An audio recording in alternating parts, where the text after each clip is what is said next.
A man can be an artist in anything. Creasy's art is death. He's about to paint his masterpiece. Welcome to the night shift. We're doing a little day cast today, guys. We're off beat here, but we had to call in the big guns. I'm Shane Hall, joined by my brother Colin Hall and my dad, Big Poppy Clay Hall. Today, we are lighting the fuse on one of the most underrated revenge thrillers of the 2000s. We're talking Man on Fire, Denzel in Scorched Earth mode. This is one of Tony Scott's masterpieces, maximum visual chaos, Dakota Fanning's coming out party. We've got breakdowns, bold takes, action highlights, and a stack of absurd award categories to throw this thing through.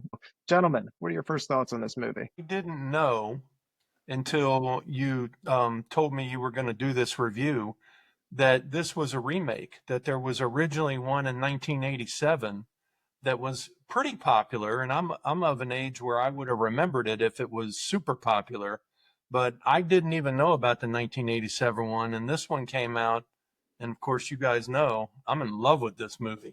Yes, you are. For me, initial thoughts on this movie, it does remind me of Big Poppy because I think it's number one, if not a top three for him. We probably watched it 10 to 15 times, and I strictly remember something that I'll pass on to my kids is hitting pause and telling them, you know what I would do to somebody if they ever touched you? I would. And just grit your teeth. That is what this movie means to me. It's a father's love. How far would you go? Even though he's not the father, he pretty much is acting father.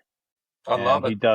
He does what any person in that role would want to do, and he brings it to life. So it's a special movie. It is, man. It's great. And it's chaotic. I mean, just the way that they shot it. We'll get into that in a little bit. But this came out in 2004. It was, I guess, the end of my freshman year in high school. So peak, I'm still staying at home with my dad, and we got to find something awesome to watch time. And this is just one of those where, and these are our favorite kinds of movies, ones where I don't need to think a whole lot. This is turn off your brain and let the main character take you on this adventure. Any vengeance movie I'm in on, but when you have an actor like Denzel finally taking on a role like this, it's freaking awesome, man. You know, here's another little trivia, Shane, that Tony Scott had not originally cast Denzel in the role. He hadn't filled the role yet, and they happened to run into each other at a doctor's appointment, and they were there in the lobby waiting to go in, and Tony Scott started telling him about the movie and got Denzel interested. Denzel kind of confessed that he was getting bored with acting. This is 2004. Yeah. He hasn't done all of the other great things that he's done since then, but he said he was bored with acting until this movie. It got him on fire, so to speak. That's pretty damn cool. So Tony Scott had been trying to make this movie for like 20 years prior to this. And, one of the segments that we do on the show is talk about casting what ifs and alternative universes where other guys would have been able to play this role. There's, you know what? Screw it. We'll just jump into it. It's my favorite part. They had talked about Robert Duvall playing this role for a period. Wait, he's old now, but he was in Godfather. He was in. He was the consigliere in Godfather. Okay. He's in Sonny? The Judge. He's usually now he's in a bunch of comedies. He's like the old grouchy dad, or grandfather. They were talking about him being Denzel? Yeah.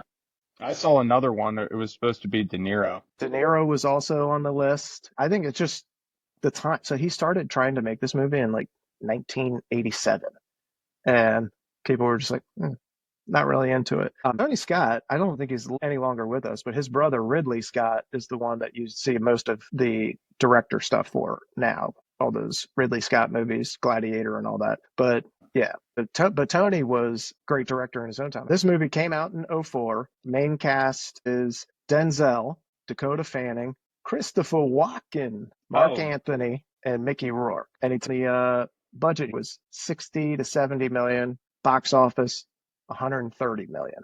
Wow, that's it. That was it.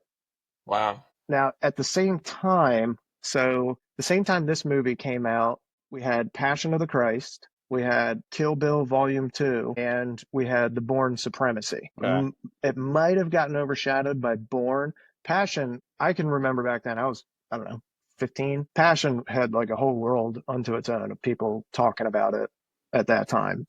But this is still a time where you go to the movies and everything was an event. Like you're going to the movie theater, get the tickets, let's rock and roll. Most of the success that this found was in DVD sales afterwards. Cold status followed because other people were just like us, where they're like, this movie is fucking awesome.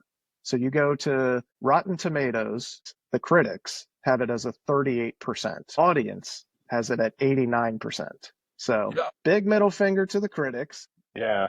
This What is, are they rated it on? The lighting in Mexico or something? I'm sure they did. They called it overly stylized and grim, but audiences cheering in theaters when the bad guys got theirs. So it's not like Dude, I people want in. the soundtrack to this thing. Yeah. I have it Yeah, on my dude. phone and in my Apple Music library. It's awesome, man. So for those that haven't seen the movie or they need a refresher on the plot, a burned out ex-assassin, John Creasy, played by our boy Denzel, is hired to protect a little girl named Pita, aka Dakota Fanning, in Mexico City. When she's kidnapped, he becomes a one-man vengeance machine, taking out every corrupt official and cartel member in his path. But underneath the carnage is a redemptive arc built on love, guilt, and sacrifice. So that's the plot. It's goddamn, it's good. So Denzel's coming off of winning the Oscar for Training Day, and he's riding this wave of prestige meets popcorn rolls. You know, Man on Fire just proved he could do fucking anything. He can play the bad guy, he can play the good guy.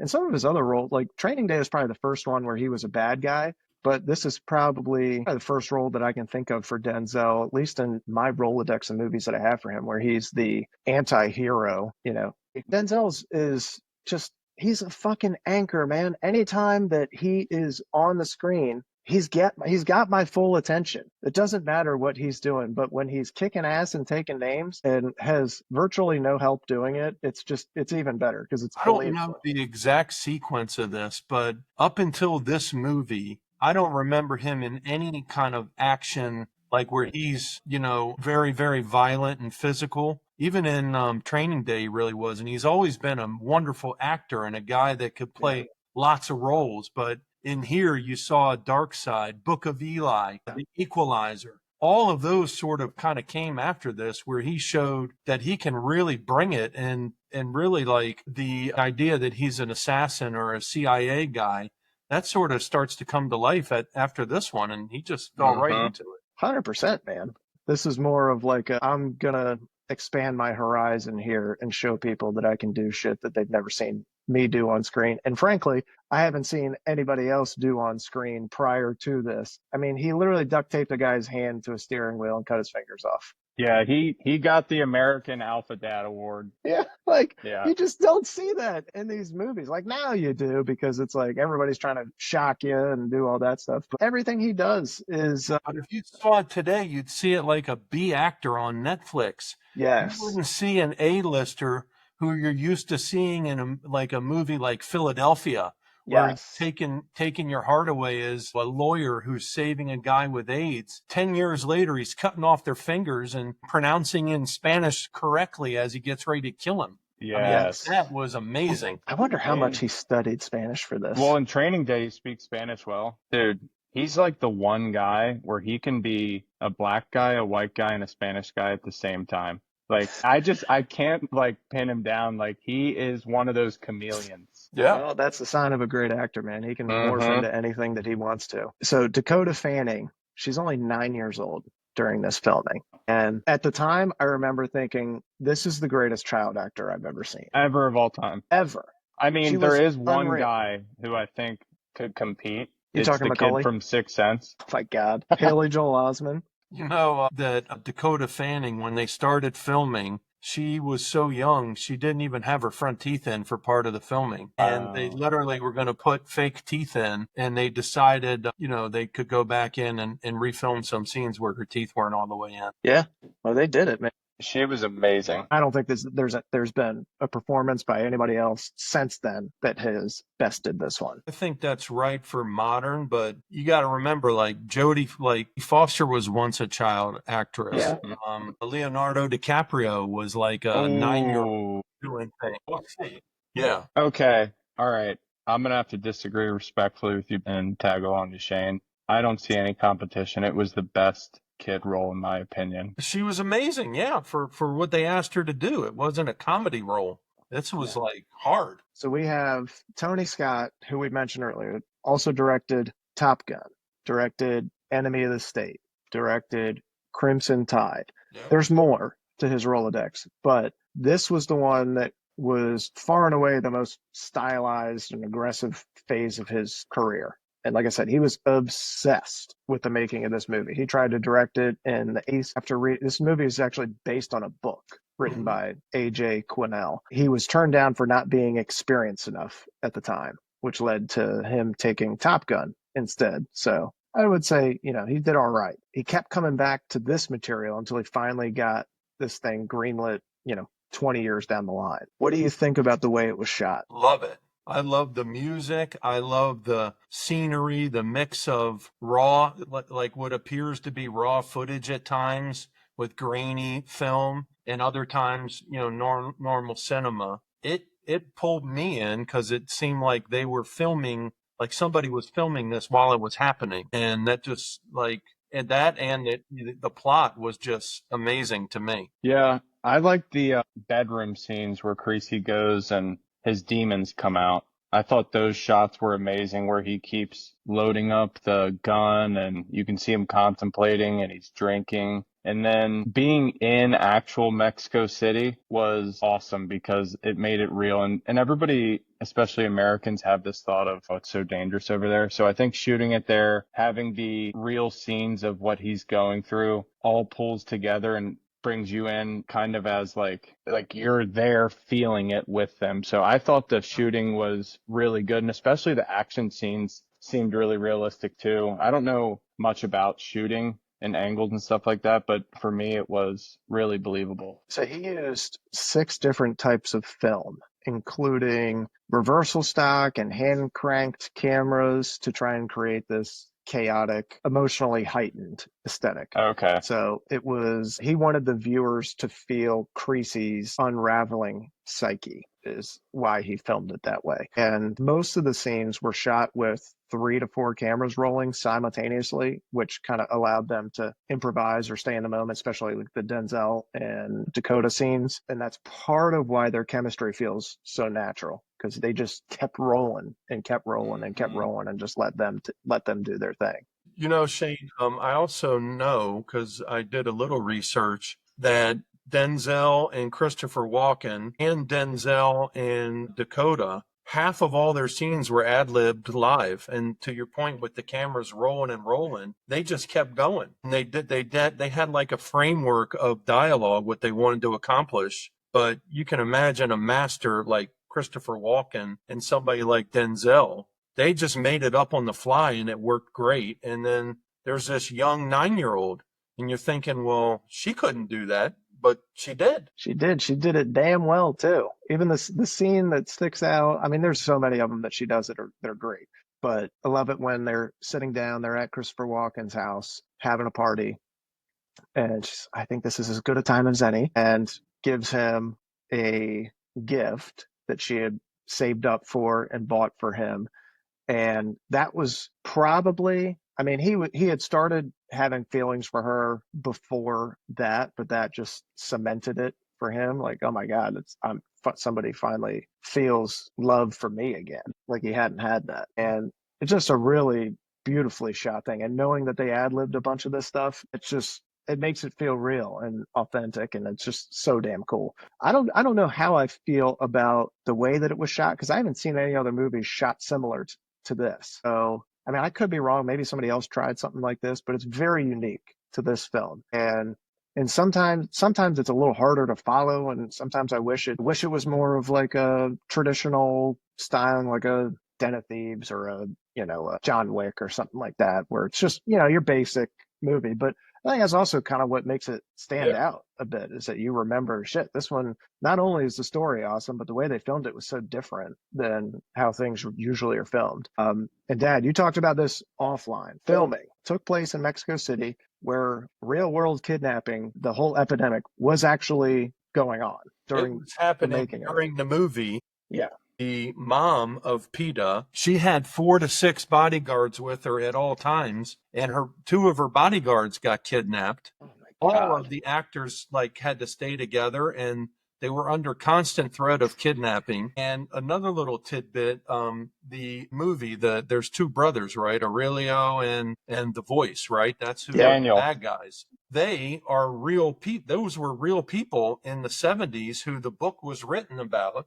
Wow. What they did, they kind of created the kidnapping business, and so that's what they were based on in the movie as well. It was like really, really creepy when you do a little bit of research, and the actors there making the movie in Mexico City were actually under threat of kidnapping the entire time. Dude, the production team had to travel in armored vehicles the whole time. Like, it was no joke, man. They were not effing around. That's part of, I guarantee half the budget went to security. There's no other way to make a movie. The book is not, I don't think that the book or the previous film were set in Mexico City. I think they were set in Italy. But Tony Scott was like, I don't find that as believable as if we were to go down to Mexico City. Mexico City, it's actually like happening there. Take some balls, man, to take the whole crew down there and say, hey, I'm going to film this right where it's happening. You imagine if they were doing, I mean, I guess, I don't know, that's probably why we like The Wire so much, because they just filmed that shit right in the heart of Baltimore, right where it was all going down. Yeah, Sopranos too, Jersey. Yeah. Yeah. So Shane, go can ahead, I say Kyle. one thing? The one Go ahead. thing that I was trying to get into earlier where you were talking about how they made the shots kind of in an unraveling emotional capture of what he's going through. But I think the cool part about this movie is it's not only at first it's Denzel fighting for his own life, his own purpose. He's going through depression. And then once PETA comes along, you can see the change in his brain. Now I've got to fight for her life. And it gives him purpose again. And as an audience member, you're like, you feel so connected to this guy because you see him dying, literally killing himself. And then now he has a reason. And it's like every movie nowadays where like John Wick and stuff, they try to do that with a dog or maybe a loved one, but they did an amazing job of not merely making it vengeance as much as I found my purpose now. And her giving him the gift and everything, it was like just the most emotionally capturing. Dude, it's so good. Denzel, I mean, he's just a master at making you feel everything that his character is going through. And there's several scenes in that first hour. The first hour is a little slow because it's leading up to all the action. The second half is him kicking ass, taking names. But that first hour is all about his backstory and building that relationship with PETA. And to see him, like you said, depressed on the brink of death and trying to kill himself. And then this little girl is the only thing that she pulls him out of it, and he finds a purpose again. And the whole time he's chatting with Walken and stuff, do you ever think that God's going to forgive us for what we've done? And he said, no. So it just gives you context. Like he's had a hard life and done some bad things, maybe for a good reason, because the character doesn't strike me as somebody doing bad stuff just for the hell of it. It's just, they do a great job at capturing the emotional appeal. You mentioned the soundtrack, that Una Palabra. Yeah. No. That was originally not part of the score. Oh, really? Yeah, but Tony Scott discovered it while he was scouting Cuban music and insisted that it be added. And it became probably the most emotional, resonant moment of the film. I mean, I've seen it like 30 times, obviously. When it's at the end and they're hugging on the bridge and he says, I'm going to the Blue Bayou, and the music starts up when he gets in the car, I'm ready to cry 30 out of 30 times. Because the music is perfect, the scenery, the lighting, like you were talking about with the film types, it just pulled me right into that back seat with him. And I'm thinking we're going off to our death now, but we finally found a purpose. And I did one last good thing. And that's why he was okay with it. He Yeah. could have fought it, but he was okay with it. Yeah. Well, he fought it the whole goddamn movie. I've never seen anybody get shot in movies like this and just keep going. Like it didn't even, there was a couple of times where he shot and he just kept moving. I'm like, oh my God. I think it But goes. because it's Denzel, I'm like, well, maybe. I think it goes back to, and I listened to a couple podcasts where there's SEALs I've heard talk about this. It's a lot easier when you already think you're dead. And I think he was already dead in his mind. If I bleed out, so be it, whatever. And he just keeps pushing on. But the una palabra, one word, no dice nada, don't say anything. I forget what it is after that, but I remember playing it to the Spanish guys, and they all knew the song at my last job or 2 jobs ago. It's like a famous song, but I forget what the whole catch is, but it's just so beautiful. One word, you don't need to say anything. But like, what's that word if you don't need to say anything? It's kind of confusing, but I'm speculating it's probably something about love, like yeah. love you. Dakota trained with a swim coach for weeks leading up to the filming to make sure that her scenes felt authentic. Her dedication impressed the director and Denzel, who both said that she raised the bar for everyone else on the set. And even Denzel's wife was like, honey, you're going to need to freaking bring it because this girl has got it. She ain't playing. So he said several times his wife approached him like, how was work today? Well, did you get your ass kicked by a little girl on camera? It's pretty cool. I It's pretty love cool. those scenes because he's like, no, do it again. I need you to hear it before I even pull it.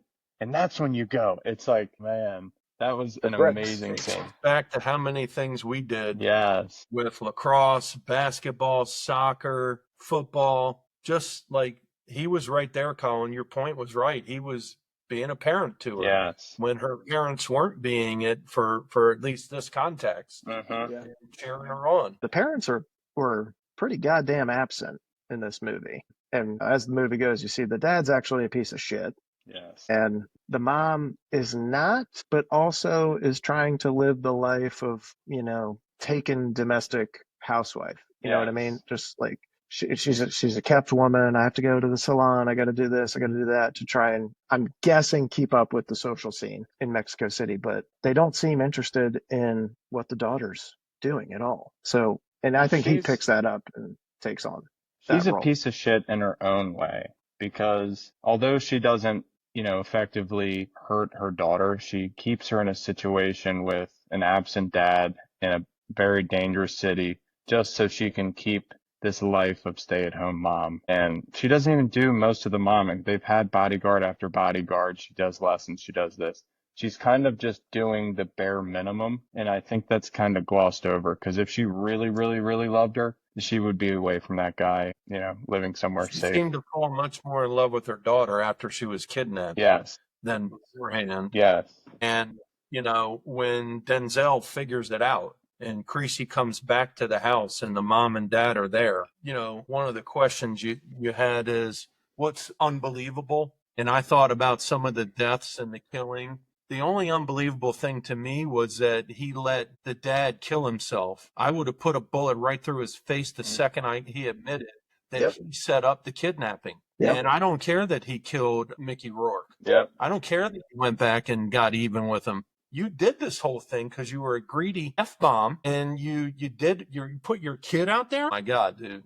I don't care who you are. If you were my wife, I'd blow your head right off. Sociopath. Yes. Yeah, that's it. That is like the one scene I'm like, God, I wish we could redo that one because I don't like it. I want Creasy to end it right then and there. Kind of like, you guys seen The Accountant? Yeah. Okay, at the very end with Lithgow and Affleck. Lithgow's like, what are you guys doing? Blah, blah, blah. And then Affleck's autistic assassin is just like, boop. Just shot him up right there, shot him right in the forehead. Like, I wish that was the ending for Mark Anthony's character. He got a little too cute with, showing him the bullet and saying, hey, it didn't do anything for me. Maybe it'll work for you. That was a little bit too cute considering they didn't have PETA back and it wasn't okay. And he was on a rampage of killing and he finally finds where it all started. I mean, come on, man. You can't stop on that guy. No. And in fact, it's the fact that he had the bullet. If he was unarmed or anything like that, like, I get it. Maybe he's just tired, dude. He's like, I don't have it in me today for this. The thought was he didn't want the guilt for PETA just knowing that he killed her dad. I don't really, Yeah. I mean, he shouldn't care, But but at that maybe point, they that's in think his Pete is head. dead. They think Pete is dead. Yeah. So I don't know. Maybe he didn't, but that's one of the scenes I would want to change. The Creasy Peta bond off camera. They actually built a real friendship during the filming. They'd play games and ping pong between takes. She beat him in everything except for ping pong, apparently. But that I don't know how much you guys know about acting. Obviously, I don't know a ton, but in all the research and all the stuff I hear from actors, it's like you'll do like a couple scenes for a few minutes and then it's like hours of sitting around. Yeah, I've There's seen that. not a whole lot to do. Alternate ending. The original ending had a less sacrificial twist for Creasy, but test audiences preferred the more emotional, bittersweet resolution that we see in the final cut. So I'm guessing he just killed everybody and then goes off into the sunset. Yeah, versus him already dying and finishing it out. I don't know. Let's go back one other thing about relationships. You get one guess at who nobody liked working with. I already know. And like everybody got along but this one guy was a tool and nobody wanted to work with him and they didn't talk to him outside of the filming. Mickey frickin' Rourke. Yep. Everybody hated him. And Christopher Walken almost decided, I'm not even going to stay in this movie if this guy keeps it up. What's he even Yeah, famous he's a for? notorious pain in the ass. Dude, he was famous as hell in the 80s. And he's had a resurgence lately. He's the dad in Warriors. Okay. He's in a lot of stuff, man, like a lot of stuff.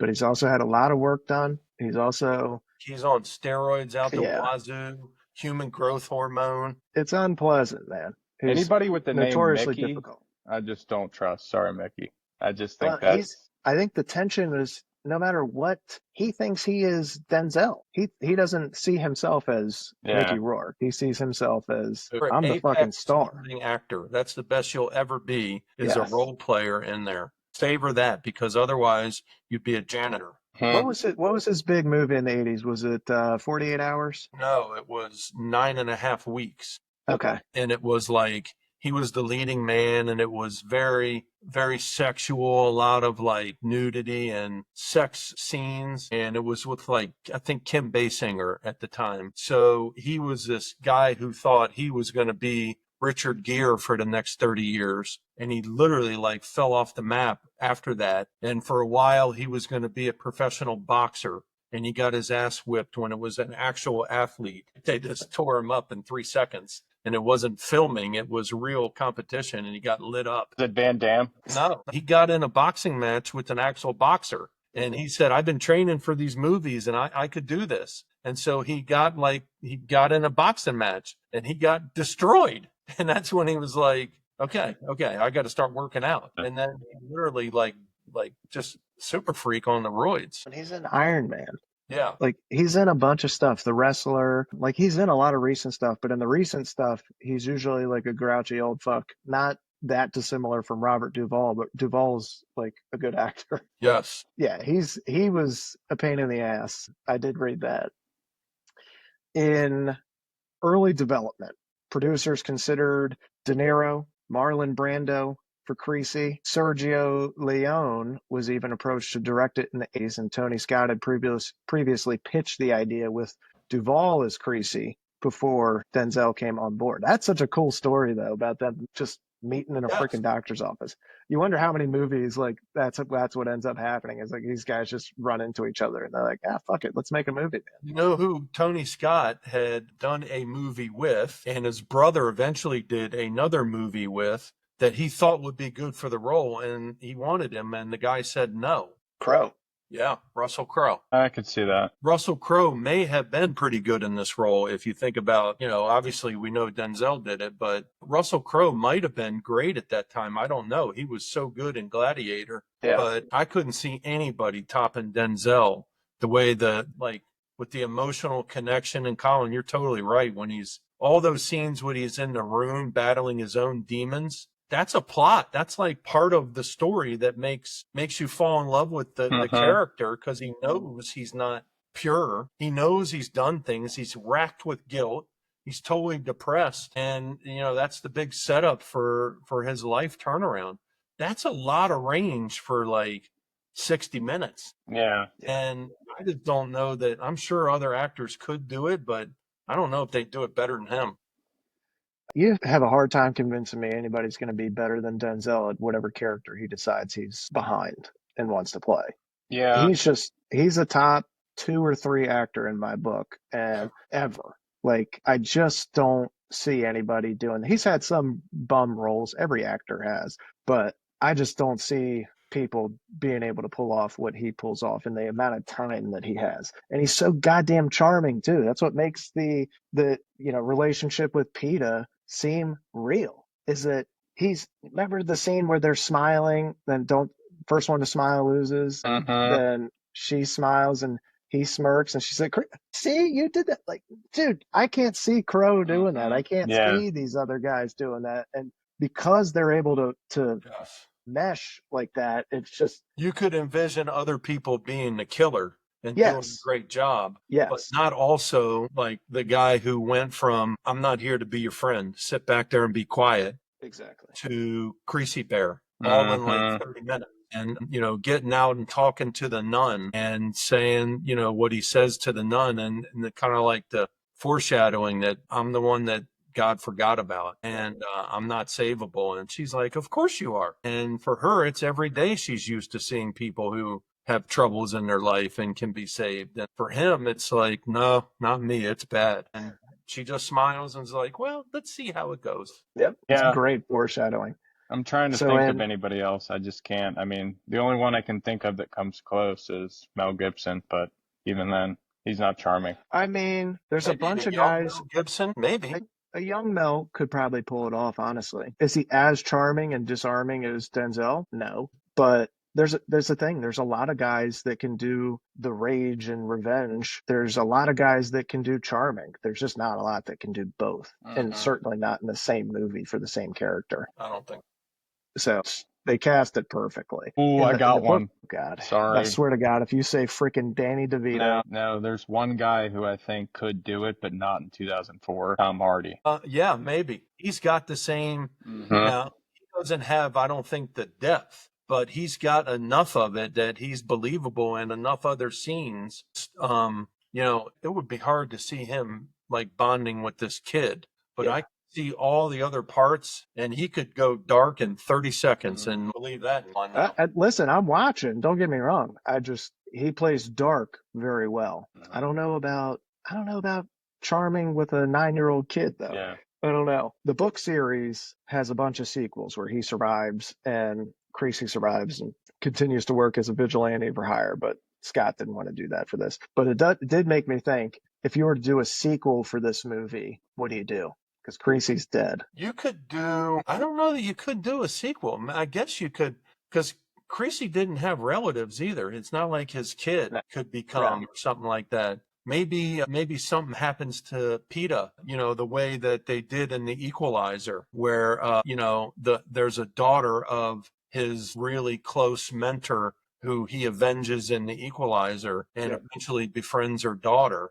But I don't know what you could do in this one. He didn't have kids, and neither did Christopher Walken. So you could carry on the story, but it'd have to be all new characters, I think. I think it's either that or PETA uses this as some kind of launching pad to become an assassin of her own. And then you have, chick assassin killing kidnappers. But, there's not that many avenues for it that would actually work and not be a straight to DVD concept. All right, let's get into best scenes. Big Poppy, I'll let you go first. Do you got a favorite scene? Of course, the one I quote most often is what you led the show with, which is Christopher Walken describing what a man can be an artist. That's probably the one I quote the most, but the one I think of that really, like, immediately every time I watch it, it gets my heart racing and I get a little chill, is when he finally catches the first guy and he gets him in the car and he takes him up on the bluff and does the duct tape on the hands, and he immediately sets the tone with, I'm back in business. This is what I do. And so you're going to give me the names. And for him, it's just business. He's not all freaked out. He's clearly done some of this before. I got time. You don't. Exactly. And so for me, that's the scene. There's many great scenes, but that's the one that really probably stands out as my favorite scene in the movie is the very first act of vengeance after he's well enough and he gets all the ammo and he starts getting intelligence and he gets him up on the hill and that's it. Yeah. Dad, when he It's a checks his great watch and scene. he's like, oh, I got time. You don't. My favorite scene is the nightclub with the sawed-off shotgun. That's And a he great gets one. Jersey Boy up there, Yep. ties him You're up. from Jersey? I'm from Jersey. Cool. Okay. Boom. There goes a. And Nino, and Now he's tell me ready how to it goes blast down. her away, I know but he she doesn't says, "No, care. I have the girl." And of course, it's a different girl, and that's when you start seeing another layer of like he could have wasted that lady, and he didn't. But that was a great scene, a great scene. You got the kidnapping scene. He drops her off at a piano lesson, tells her to belch because she doesn't want to do piano lessons. She said, this guy he'll be super offended if you do this. So just keep doing it. And he hears her doing it and he starts kind of giggling to himself. And then he sees the car pull up. And then all of a sudden it's like shit. And he starts getting ready. Peeta's leaving the teacher's house and he shoots the gun up in the air just like the swim meet and tells her to run. And the next thing you know, it's a shootout. And he gets popped right away, right in the freaking left breast, and just doesn't phase him at all. Boom, boom, boom. Takes out like three guys. Peeta runs, but then she doesn't keep running. She runs back because she sees him hit. Yes. And I'm like, oh my God, I feel it. I feel that girl because that's her protector. She wants to make sure that he's okay. But at the same time, like, dude, freaking, I get the pull of Creasy, but he's gonna die, and you're gonna get taken, or you could have just kept running. It's a tough decision to make. I get it, but the way that they shot that, and then the only thing I don't understand is why didn't these guys kill him when they? I think they So thought they did. maybe, Dude, but wouldn't you they just hit him do more than once. right in the face? Like, I I don't know. think, dude, they hit him a few times and he went down, and they got to get out of there because they are cops. And so they got to get out of there with the kid before more cops come, and you can't put it all under. That brings me to an unheralded actor, the supporting actor, the detective. He Oh is yeah, such a great player in that movie. He just made it awesome, man. he was great, man. He was a great him and the reporter chick Yep. who just happened to be sleeping together. So there's your sex scene. Every movie needs one, but they were great in this, Yeah. and they were his kind of lifeline outside of Walken, who set him up with some guy that gave him more weapons than you could possibly imagine. The weapon scene was great, just him loading up a bag of Mhm. all the stuff. Every action, I don't know where these guys exist, but every action movie has them where there's just some guy that has like a secret basement or a secret room in some store. He's like, all right, let me pull back the tarp. And it's just everything illegal that you could possibly think of. I don't know where they exist. I'm sure they do, though. I mean, funny, I hadn't thought about it till you just brought it up. That's the last scene with Christopher Walken is when he sets up the buy for all the ammo, and he's like, "I told you, I'm done with that." And Creasy's like, "Yeah, I know, but I'm not." And he sets him up. We don't see Christopher Walken again because he tells that police officer he's going to war, and that's that, and you better just stay out of the way. That's another really good scene, not just the part I always mimic, but the best thing you can do is just stay out of the way. He'll do the rest. You just tag the bodies when they come to you, and that's it. Be done. Then you got the car bomb confession scene. I wish you had more time. Yep. Sticks a bomb in this guy's ass. Have never seen that before. No. No. And he had him standing there in his underwear, spread eagle on the hood of the car. And the guys, they're just having a chat then. And he's like, well, I have time. You don't. Mm-hmm. And he just, no. It's just business. It's just business. Yes, I know. It's just business for me. You'll give me more names and you'll lead me to the next guy. And they keep thinking that he's going to back down because of the circle, Yeah. La Onda. And he's like, nope, I don't care where it takes me. I'll kill them all. I love when he's like, I keep hearing that it's just business. It's just business. It's just business. There's a scene where he goes back to the house and looks at the Creasy bear, and he's in Dakota's room, and the mom is there, and the mom is, I guess, trying to see how he's doing or whatever, and then he basically tells her, I'm killing all of them," and she says, "Yes, please do, kill them all." That scene I enjoyed because he gets the Creasy bear, and there's some rumors on the internet about those two actually hooking up Yeah, there was a in weird tension. an alternative shoot. Like there's a supposedly a scene that was cut from it with those two getting together. Really? But yeah. So there is weird. I'd hate to see that. Rhoda Mitchell bringing it. She's great, man.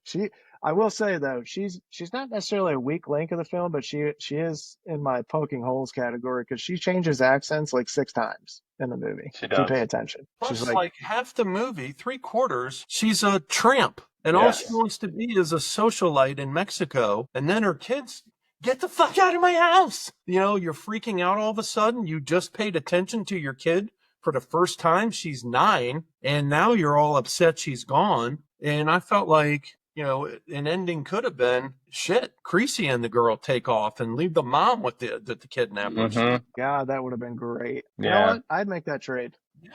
Take her.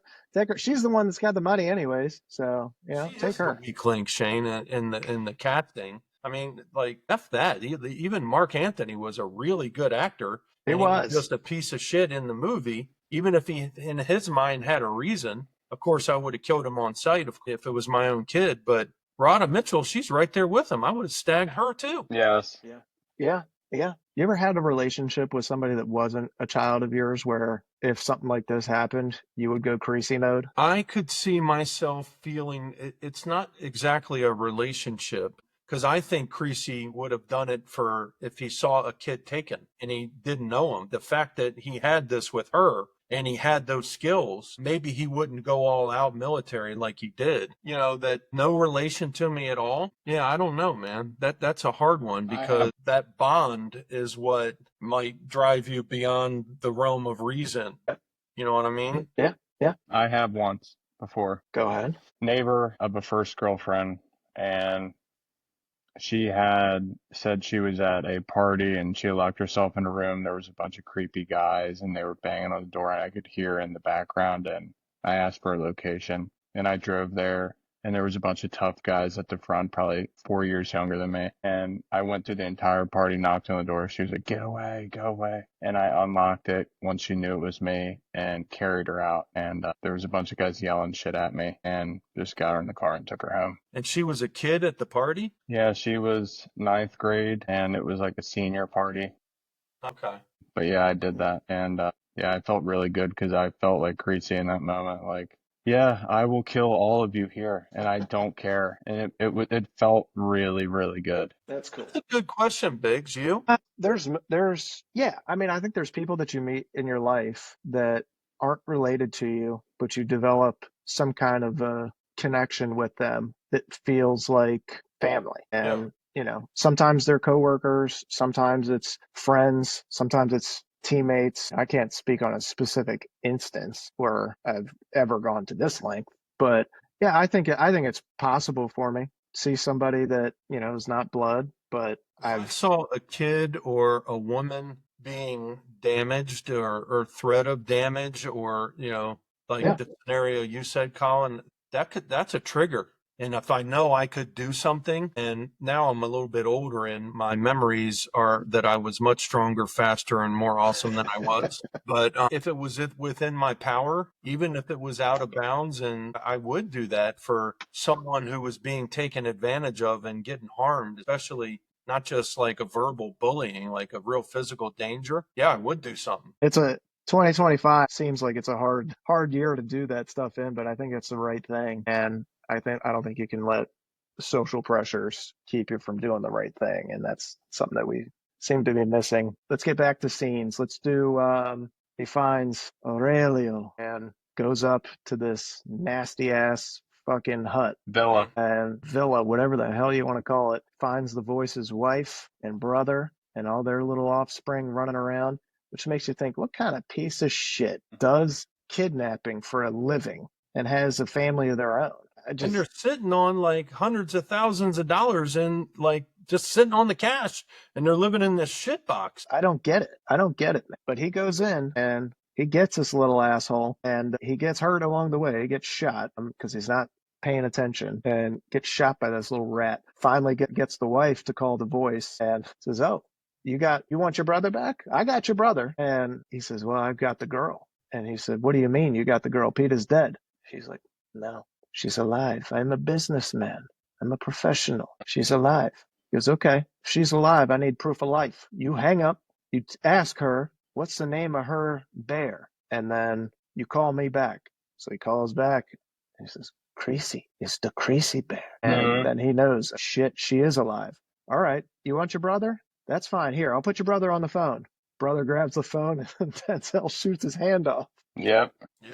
Just hard as a mofo. And then I can't remember sequentially if that is before or after the brother tried to escape. Maybe it's after the brother tried to escape and he drags him back up the house. And the whole freaking town is there watching and almost like couldn't tell if they were like upset or if they were cheering him on. They were cheering. They knew Okay. who he is. They're just afraid of him too. Yeah.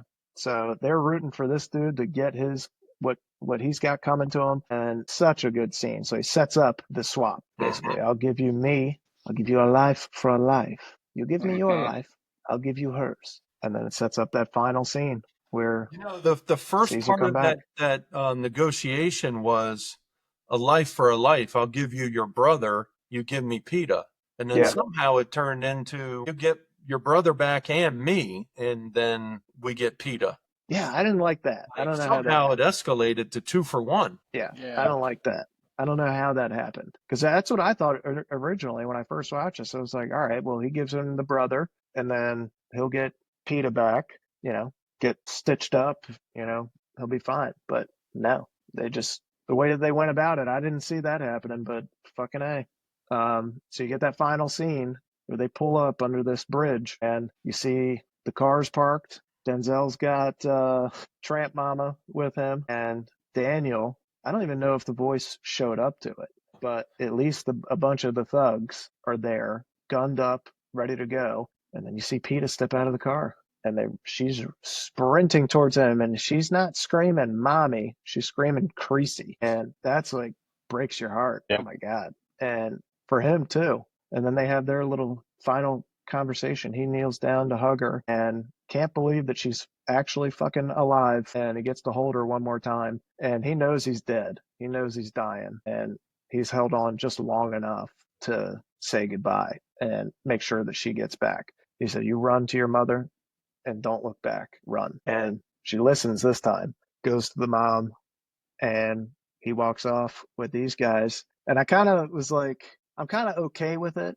because he knew he's going to fucking die anyways. So he's like, it's not really a 2 for 1, I guess, because it's really going to be a 1 for 1 because I'm dying either way. But this way I can at least make sure that she's safe. I know. I just wanted an ending where he was alive. I know. And, that I don't know that would have been as gripping as it was because to your point, he already been shot like 3 weeks earlier. He got shot the first time. Now he took another one. And this one's going to get him. And you see those laser sights on him when he's on the bridge waiting for PETA. Yeah. They were saying, bro, you're coming with us one way or the other. Yep. One way or another, you're getting got. Like, how many times do you think he had been shot in his life? You see him get shot, like, I don't know, 3 or 4 times in this movie. The hands, he had those bumps all over his hands and scars and stuff, which makes me think he got shot or cut up or tortured or something. Fucking machine, man. And there's guys out there that are like that are just like, yeah, I've gotten stabbed 7 times. I've gotten shot 8 times. I just am always fascinated by guys that can survive death that many times when it's your average person can't do that shit. Yeah. Best lines. What are your favorite lines? Well, probably a man can be an artist. It doesn't matter. You can paint that one. And then, the I got time, you don't. I can't really think of any others that really hit me. I loved forgiveness is between them and God. It's my job to arrange the meeting. Yeah, that is nice. Yeah. That one has some significance because Norman Schwarzkopf, the Desert Storm general, also said the same thing. And they're not sure who said it first between the movie and Schwarzkopf. Like he took it from the movie? It's a great line, man. And it makes Denzel is very, for at least a Hollywood guy, he's pretty damn religious. And I feel like the Bible pops up in 90% of his movies. Go ahead. What I was going to say was that brings me to a point where him dying in the end may be needed because it's one of the ways that a person with a lot of sins can make it into heaven is through martyrdom. And maybe that's it. Because it is a life for a life, but he's also, now maybe he has a chance. Yeah, maybe. He was grasping onto that cross in his final moments. Yeah, he was. Slips between his fingers, and that's how you know he's dead. Yep. Dad, you got any other lines? I don't think so. You guys hit on the best ones. And mostly, you start getting the chills. I repeat sometimes when he's getting ready to kill that first guy again in the car and he's lit him a cigarette and he's like speaking Spanish to him. Yep. And here's the guy, Háblame a los guardianes. And the guy is like, no, you didn't say it right. And he says it in Spanish. And he's like, you're going to correct my pronunciation? Is your hands are on the steering wheel. I've already cut off 2 fingers, and you're correcting the way I say the guardianes. So that one I kind of got a chuckle out of because just to the ironic part of it is this guy's going to die, and he knows it now. He's like burned his ear off. He's got all these things wrong, and he's correcting his pronunciation of the next people that he's going to go kill. It just goes to show you the arrogance of Yes. guys in that realm. And I liked, Hawken has a couple of good ones, including the masterpiece one. But when Creasy tries to off himself in the beginning part of the movie, bullet jams. He calls him in the middle of the night, and Walken is, he's like, did I wake you? He's like, no, I'm watching TV. And he's like snickering at himself. And then he said, you ever had something like that happen? And he said, Crease, a bullet always tells the truth. And that's the same bullet that he gives Mark Anthony to fucking kill himself with. But I like that. Walken's got some zingers. I love man. that he's fully asleep and he's like, no, I was watching TV. It's like, what a good friend. Yeah, dude. Because he knows he's in pain. He knows. He sets him up on this job, trying to get him on his feet. And I think he's just as happy to see him find peace after this with the girl and finally find some purpose. Because I'm sure Walken was probably a lot of those guys that go overseas and do these jobs in the name of our country or whatever. They come back with some fucking scars, man. Mental, physical, you name it. And it's hard to cope. That's why you see all these guys drinking or drugging themselves or having these PTSD moments. There's the theme that comes out of every one of these stories. You go into it for God and country, and then you do some horrible things and you start to question, hold on, is this even righteous? And then you do it again and you go, are they evil and I'm right? Or am I evil? And you start, like these themes are like, maybe I'm the bad guy. Maybe we're not perfect and they're just another country trying to make it. And we've deemed them an enemy and they're using me as a tool of death. And so these guys start to question themselves. And like you say, like, am I going to make it into heaven? And then the answer is probably no. If you thought you were getting in just because you did what your country told you, that's like superficial. Well, I think you go into these situations young and you think you're doing the right thing. You don't have all the experience. And a lot of them, like just the military construct, you do what you're told. And so you do that until you get enough experience, and then you start thinking a little bit more for yourself, and these life experiences add up, and then you're able to make your own judgments, and sometimes you don't like what you've become. Let's get into what age the best. I'll start off. Denzel and Dakota's chemistry. Freaking awesome. So one of the reasons I could watch this movie anytime it's on and be like, yep, hang on. Any scene that these two are in, just need a minute. Need to watch this real quick. What age the best is the question? Yeah. Yep. Yeah, that's really good. Their chemistry, in fact, their whole relationship and the redemption of his life. And maybe it's kind of an interesting question in my mind. When he thinks she's dead and he goes on the rampage, he's forgotten all of his guilt for what he's done in the past. And now he just doesn't care. And then when he can save her, there's another redemption opportunity. And so that dynamic, both their personal, like the way they came through for each other. And she was like so quick to say, you got the last digit of the license plate, didn't you? And he said, yes. And he gives her the book back. And just like the symbolism that goes with that, I think that probably is like the heart of the movie. Like redemption and like loyalty and love. Yeah. So good, man. For me, what aged the best was probably still crime in Mexico City, and especially today, absent parenting. Not so much insurance scams with kidnappings, but not really being there for your kid, letting the iPad watch your kid. And in this scenario, it's just basically not paying enough attention to her, and lessons here and go to school here, and you have a bodyguard, but not actually being super active, being more involved with yourself, like the mom and the dad. Yeah, they're not actively involved, and that's pretty prevalent today. Probably more than it ever used to be. But granted, I don't know. I mean, I feel like we had pretty good upbringing, and maybe it's just like the culture down there, during that time. You had an awesome upbringing. Yeah. Don't undersell it. Yes, it was awesome. Friends everywhere. Like, I don't know. Those were also the days where it could be like, all right, just come home for dinner, or if you're gonna stay out at a friend's house, just call and tell us, like, hey, I'm staying at so and so's for dinner, and that's just what you did. It's like today, I feel like you got freaking air tags on kids, Yeah. track where they are, and like it's a lot more involved now, but it's not like, I don't know, it's not as active because parents want to do their own stuff too. Anyways, Una Palabra, still fucking good. Yep.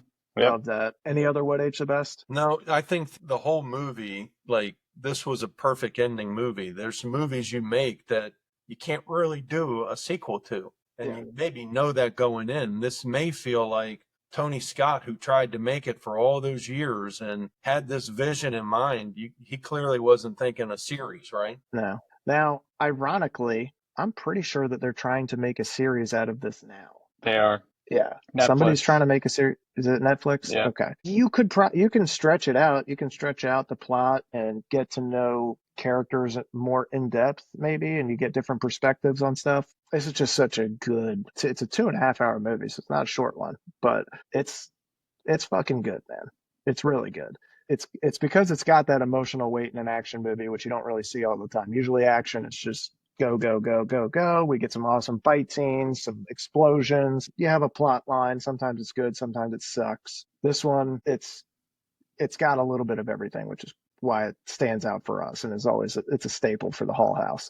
Let's get into what age the worst. I'm gonna go with the mom. Like I said, the accents, man. She slips into like Louisiana accent. She slips into like a Texas accent. Like, Yeah. I can't keep up with the different accents. And then other times she's just like a standard English accent. Like, it doesn't make sense. And I don't know why they didn't like stop her during shooting and be like, okay, say that again, but with less twang this time, because we shot 6 other scenes with you where you sounded normal. Uh-huh. I don't get that. All right, I'll go with Mickey Fat Fuck Rourke. Uh-huh. Role was, and you got to get a better actor and somebody whose role down in Mexico would have been a little more believable than him. I'm sure there are brokers of kidnapping, and that's what his role was there.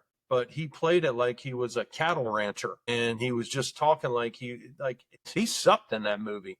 And I'm glad they cut his head off. Yeah, my age the worst is Dakota Fanning's career. This was pretty much it. I mean, she's in some new stuff now, but this was it for her. This is her peak. This is the peak for her, certainly. I don't know. The Rourke thing is interesting. You got to have a hateable guy.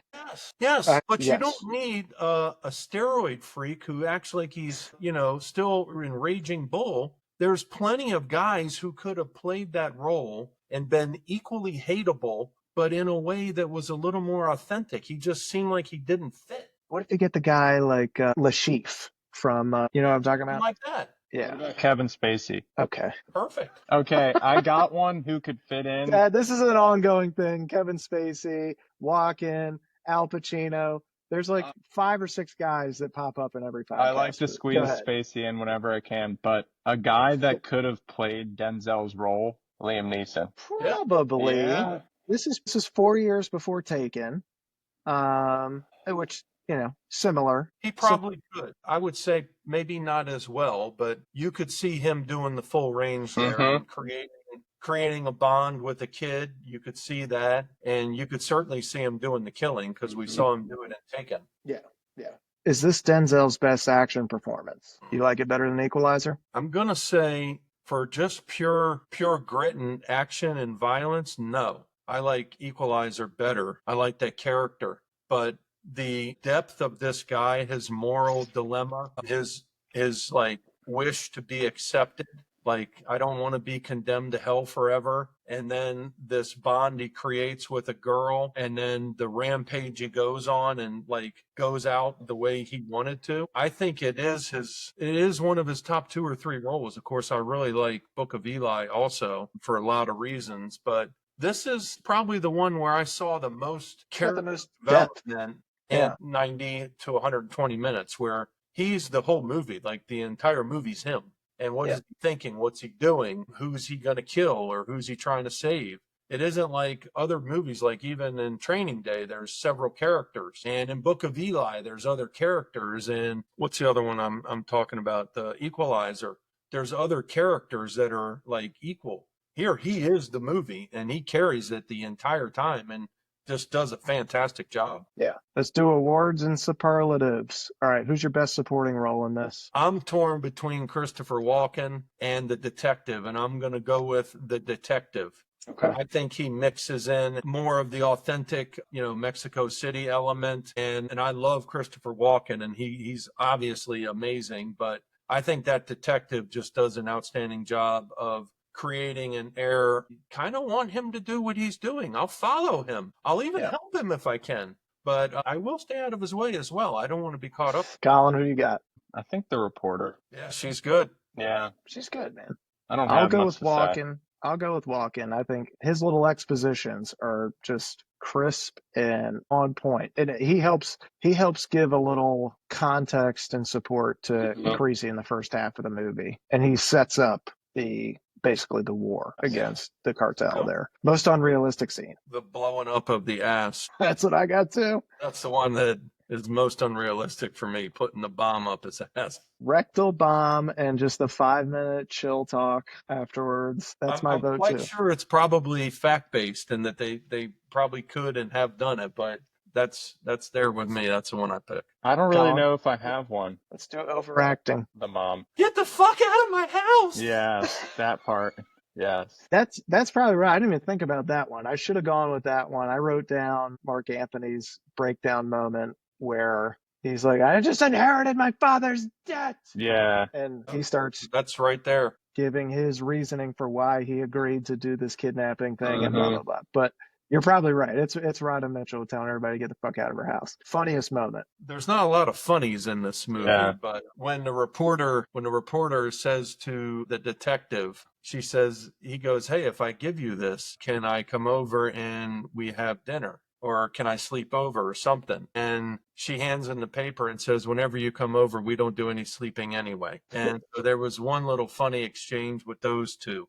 That's probably the only funnies in the movie that it's like one of the first scenes you're meeting Walken, and he's just going classic Walken. He's freaking licking his fingers at the grill. That just makes me smirk because I'm like, fucking Walken, dude, just doing his thing. But you're right. It's not a funny movie. There's a couple of unintentional funny moments. MVP. I mean, do we even need to have a discussion? We're good on that. All right, let's do some flex categories. Can Al Pacino or Samuel L. Jackson be in this movie? No. I don't think so. I don't know. Maybe Samuel L. Jackson could have had a role somewhere there. I don't get it, but probably not. No, I don't think so. Like they're too big of a character, and they're nowhere near Denzel for this role, so I don't think they could. I just don't see it. No, I don't see it either. Let's see, I got the Joe Namath Award for is this guy even good at his job? Because Joe Namath inexplicably is somehow in the Hall of Fame and he's got more interceptions and touchdowns just because he played in New York. Maybe the corrupt cops. I mean, they're truly terrible at their jobs. I can't think of anybody else that would be a candidate for that one. Fullest use of a vehicle. No, Mickey Rourke. Oh, yes. I want to give him the Joe Namath Award. Coolest use of a vehicle. All right, that's a good one. Coolest use of the vehicle. I would say when the brother comes in with that race car, and he tries to escape in the van, like the Scooby-Doo looking van, and they shoot him, and then he gets him back up in the house, and then when they leave in the race car again that he ends up using to end up getting out where he meets PETA again. I think that's the only time I remember vehicles with Denzel.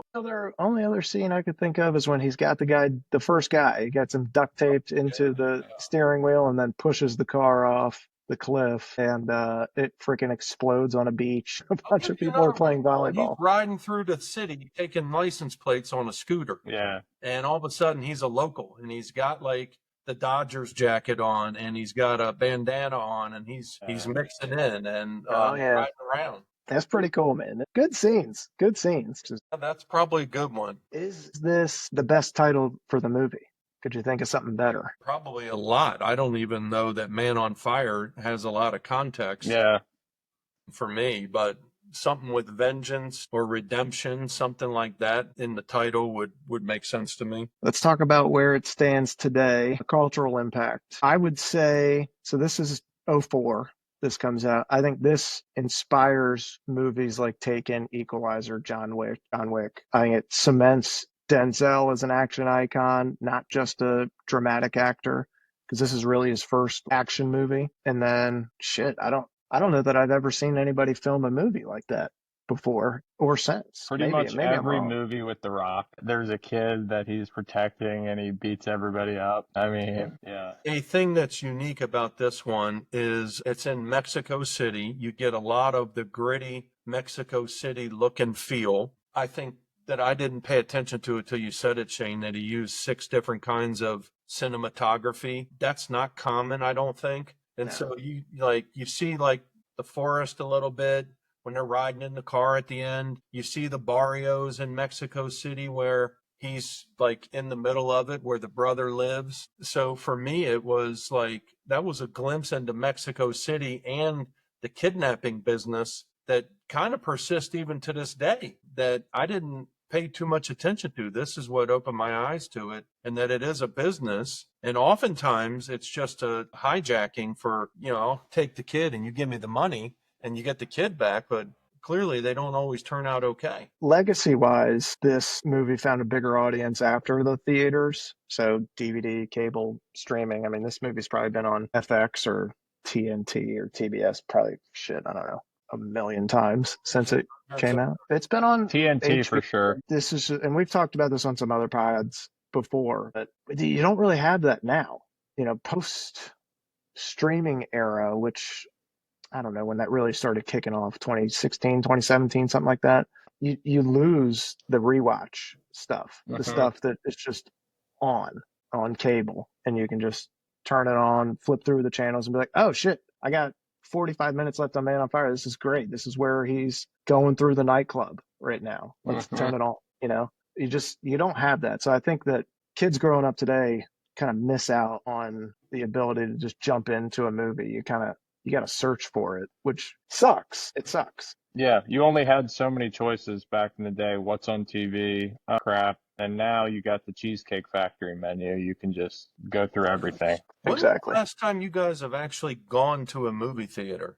By the way, guys, my phone's going to die soon. That's okay. We're almost done. Not including taking the kids to go see movies. Went and saw a movie as an adult. I think it's been 10 years for me. I was going to say the same thing. Probably 8 to 10 years, and I don't even know what it was. I think I saw American Sniper was the last one I went and sat in the theater and watched. It's been a long time, man. Yeah.